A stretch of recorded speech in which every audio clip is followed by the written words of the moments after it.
রাত জেগে কাজ বা মোবাইল ব্যবহার করা অনেকেরই অভ্যাস, কিন্তু পর্যাপ্ত ঘুমের অভাব ধীরে ধীরে শরীর ও মনের উপর প্রভাব ফেলতে পারে। Welcome back to my channel, Sahana online থেকে বলছি। আমার আজকের টপিক, ঘুম কম হলে শরীরে কি ক্ষতি হতে পারে। ঘুমের সময় আমাদের শরীর ও মস্তিষ্ক নিজেকে পুনর্গঠন করে।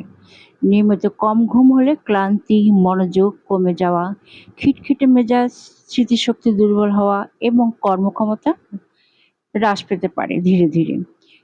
দীর্ঘদিন পর্যাপ্ত ঘুম না হলে রোগ প্রতিরোধ ক্ষমতা দুর্বল হতে পারে, ওজন নিয়ন্ত্রণ কঠিন হয়ে যেতে পারে এবং ডায়াবেটিস, উচ্চ রক্তচাপ ও হৃদরোগের ঝুঁকিও বাড়তে পারে।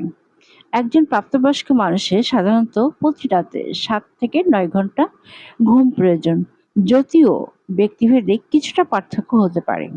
তাই নির্দিষ্ট সময়ে ঘুমাতে যাওয়া, ঘুমের আগে মোবাইল বা স্ক্রিনের ব্যবহার কমানো এবং শান্ত পরিবেশে ঘুমানোর অভ্যাস গড়ে তুলুন। পর্যাপ্ত ঘুম কোনো বিলাসিতা নয়, এটি সুস্থ জীবনের একটি অপরিহার্য অংশ। ভালো ঘুম মানে শুধু বিশ্রাম নয়, বরং আগামী দিনের জন্য শরীর ও মনকে প্রস্তুত করা।